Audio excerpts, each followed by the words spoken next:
How's it going, man? Good afternoon. I'm good. You good? Yeah, not too bad. Thank you for doing this as always. Always good to speak to you. Heck Um, yeah.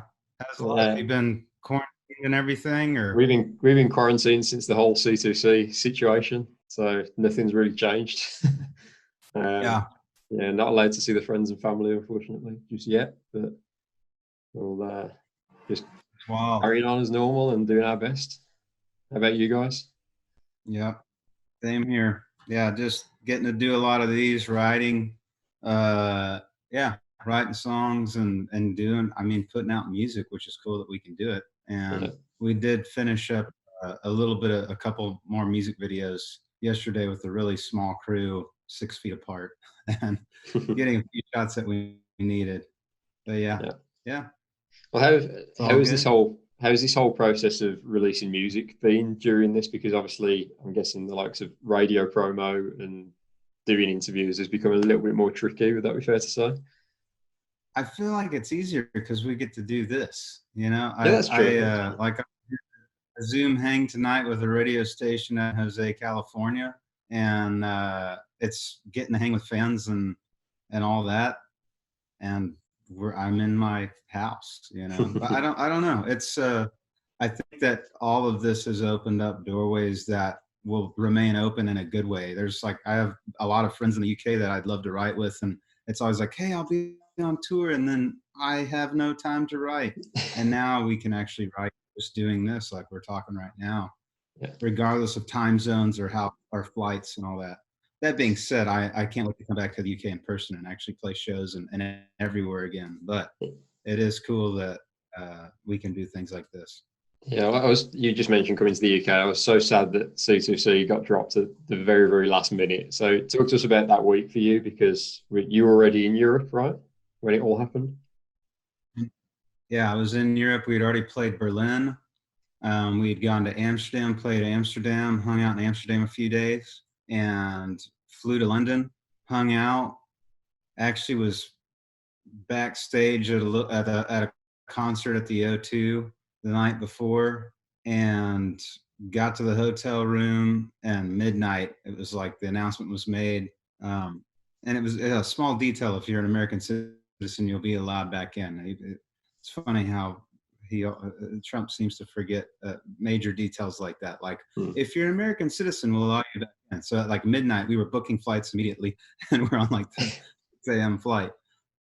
But yeah, it was pretty crazy, and I mean, being in the OQ2, thinking we're playing here tomorrow night, and then I was back home here that night, and it's a bummer, and just odd.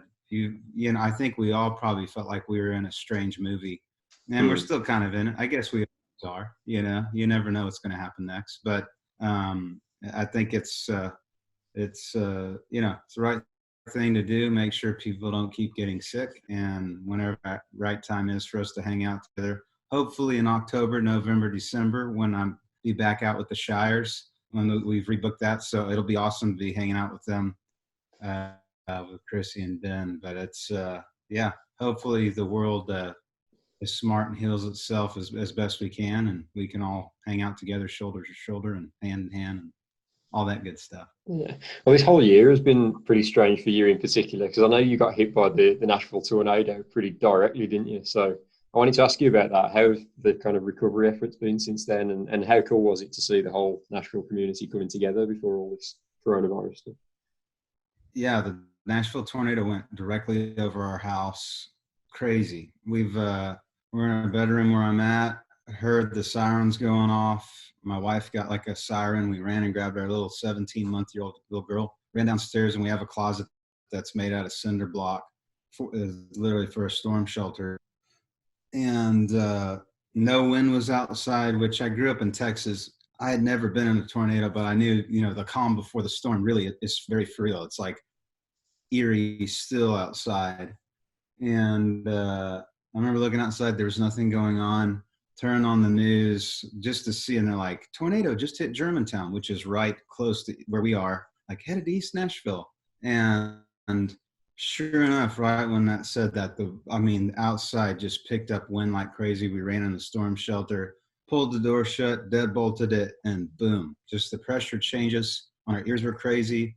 One of the big trees landed on our house. Another one right behind where our closet is that we were in, uprooted and landed on the neighbor's house and completely crushed like a second story. And the lady that lives there was totally fine, thank goodness. I looked out and thought, that's really bad. I hope someone's not under that tree. And she wasn't, thank goodness. But all of that, we were super lucky. Our roof stayed on. I expected to open the door and not see a house because it was so strange and hit so hard. But somehow we still had a roof, actual structure on. Yeah, and I mean, immediately you hear neighbors calling out, "Y'all okay?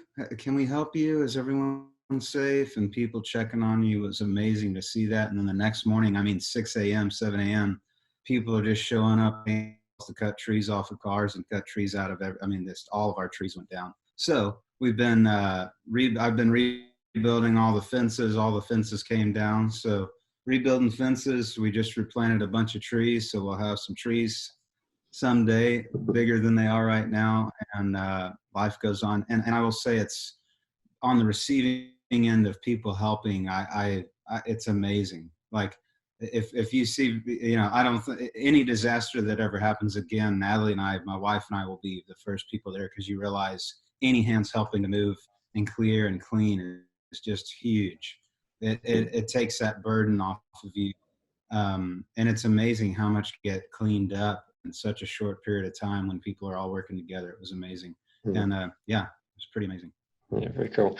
And moving on to your music now, I'm loving the new single that's out there, Heartbeat Higher. And you got Sarah Buxton involved in that one. Obviously, she co-wrote it with you, but talk to us about the process of actually getting her to sing on the record as well, because she's got a killer voice.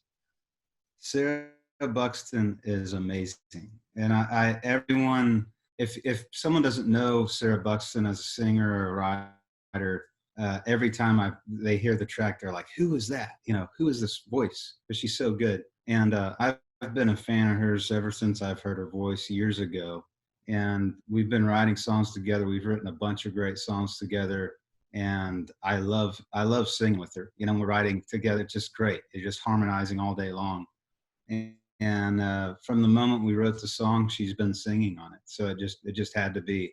And I told her if Katy Perry wanted to sing on it, I might let Katy sing on it, because Sarah's so. But yeah, it was meant to be. And yeah, I still remember writing it. We wrote it a number of years ago with her and Zach Crowell. But I still remember the excitement and where we were in the room and making it. And as I guess professional songwriters, when you're really writing something cool and special and catchy and fun, and it's that feeling. Also the feeling I think the song gives you, that rush of that first time falling in love feeling. And when you write a bunch of songs, when you feel that rush again, it's like, this is awesome. What does the second verse say? Let's just say 3 lines and get back to the chorus. Why not? But we had fun writing it, and I'm so happy that Sarah shared her talents on this record, and I'm so glad that we caught the us in the studio singing it live, and exactly what's on the record, because with COVID it's like we couldn't film that, and it just worked out great for the music video. Yeah, and you co-produced the track with Reed Shippen as well, who's obviously worked with some of the best in the business, the likes of Kenny Chesney and Dirks and loads of the heavy hitters in Nashville. So what's Reed like to work with in the studio, and how did he kind of bring the magic to life on the new single? Reed is amazing. He's won awards and everything, not because he wants awards, but just because he's good. He's that good, You go and he's got Grammys everywhere in his studio, randomly placed, At some places where it's just a reminder that,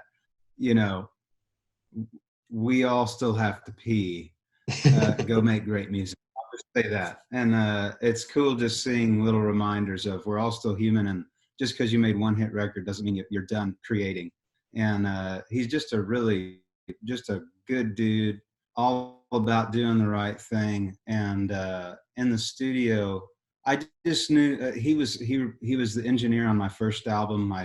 Almost all the albums that I've recorded, all the music, and he's just so good at making things sound good. It's like, this is a microphone, but if you set it over here, set it here, it's going to sound different. And he just has that gift of knowing how to set mics up, and then he helped produce it, make sure we had all the right players, and he also mixed it all. So I was thrilled to have him, because there was never any in between of people, engineering, producing, mixing. Like he captured it all, so he knew every bit of the photo he took, and it's I think sometimes magic pieces can get lost because you were never there to actually hear them recorded, and he knew exactly where all those just lightning in a bottle moments happened, and that's what's in the whole album. And I can just go on. He's just incredible. It's we all know that you can have a camera, you can have a microphone, but if you don't have the right person using it, you're not going to capture the magic. And Reed really knows what he's doing when capturing music, and I love him to death. He's just a great guy, and I'm glad he agreed to make this record with me. So is the new single an indication of kind of what we're going to expect for the new record in terms of the sound, or are you going to kind of try and keep it diverse? Because we know that you like to mix it up a little bit. I can't, I don't like doing the same song. That's boring. I like choosing, I want everyone to come to the party. But yeah, I mean, I guess I'm a moody guy when it comes to writing. I'm a fan of so much different music, and I'm a fan of just telling a different story every time. I mean, it all comes back to love. But yeah, there's all kinds of songs on this album, and it'll be a really good road trip that we can take together with this album. Yeah. Any idea when the album's going to come out? Have you got some sort of a release schedule for it at all? I believe that it's been leaked. I believe that it has been told that it will be end of summer. So the whole project will be feeding the fans and finally putting out music. Yay! So yeah, we have a lot of songs coming out through the summer. We'll have the EP in the middle of it, and music's coming out. We've got a whole bunch of music videos. It's really exciting. Yeah. And you also did a collaboration with an up-and-coming artist recently, Alyssa Michaela, which I noticed. For anybody who's watching this at the moment who hasn't listened, it's mad love for anyone who wants to go and listen. So tell us a little bit about that collaboration and how that came about, because that was a really cool track. Oh, this is so cool. She just got this swagger about her, this Texas swagger thing. And I don't even know what it is. She played a live show. It was probably, I mean, it's been a little while, but gosh, she's good. And Mad Love, we go on this writer's retreat, which is a cool thing in Nashville. And when a publisher decides to go have fun with their writers, we rent a house by the beach or somewhere. We went down to Orange Beach, Gulf Shores area on the Gulf, and rent a house and write a song in the morning, drink a beer, write a song, eat some good lunch, go to the beach, write a song in the afternoon, eat some great dinner, drink a beer, and then catch a song at night, or just whenever you want to. I mean, we've written 4 songs a day on some of those trips just because you're having fun, and it's such a good hang. And Alyssa's been a part of those writers retreats with Liz Rose for a number of years, and we wrote that song, and she's loved it, and it worked out. And I sang on the demo, and I'm glad she asked me to sing a little bit on her record. And she's really talented, and it's exciting to see what's ahead of her, and she's just really good. So go check it out, Mad Love. And just coming back to the UK, you mentioned earlier that you're due to go on tour with the Shires later this year. I was wondering how that whole tour came about, and have you had any kind of prior experience with Ben and Chrissy at all? Yeah, I've written with Ben before, and I've gotten to hang with Chrissy a little bit. I've definitely gotten to hang out with Ben more than Chrissy, so I'm looking forward to hanging out with her a little more. And but yeah, I was thrilled.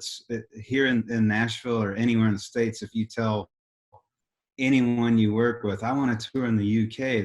You need to open for the Shires because they're the biggest thing over there, you know. And I remember Ben just texting me one morning out of the blue, and he's like, "Hey mate, are you free to come tour with us? Would you be able to do it? Here's kind of the date and the schedule."